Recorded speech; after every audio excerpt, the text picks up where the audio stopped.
Question 24b looks really similar to 24a, and it is very similar. The only difference, I'm being given the surface area, and it's highlighted telling me the total surface area. So I know that that's going to come in a second. You can see I've underlined with the cone because we have only been given the curved area of the cone. So if we want the total surface area, we'd also have to include the base, which is going to be pi r squared for that circle on the bottom. Once we've done that, we are able to set them equal to each other. So 4 pi r squared is equal to pi r l plus pi r squared. The first thing I'm personally noticing, I've got pi r squared, pi r squared. Let's take away that pi r squared, so we've only got one term on each side. We're going to have pi r l. We take away pi r squared. Ooh. Take away pi r squared. I'd have, instead of 4 pi r squareds, I'm going to have 3 pi r squareds. And that is equal to pi r l.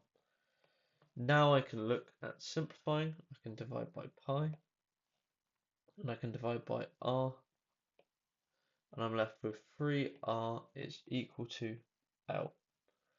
Now the problem I have is I'm being asked to find a ratio in r to l, or r to h, not r to l. So I need to find a way to find the height of this cone. So the height is pretty much always represented by going straight up in the cone. And you can see when I kind of highlight over the lines roughly, we've actually got a right angled triangle here. So I can use Pythagoras, where L squared is equal to R squared plus H squared. So L must be the square root of R squared plus H squared. So let's sub that in. We're going to have 3R is equal to square root of R squared plus H squared. So first thing I'm going to do, I'm just going to square everything.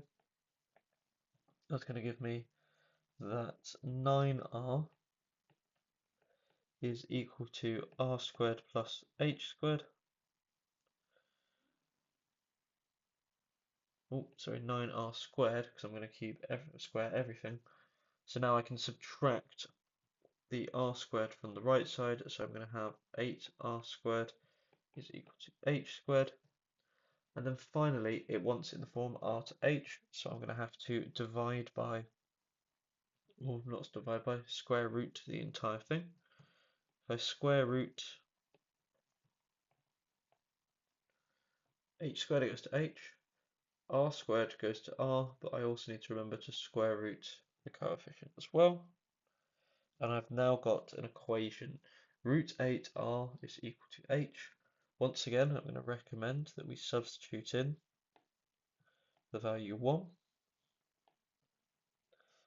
The square root of 8 times 1 is going to be equal to the square root of 8. So we'll have to sub in. So I can see the ratio is actually going to be 1 to root 8.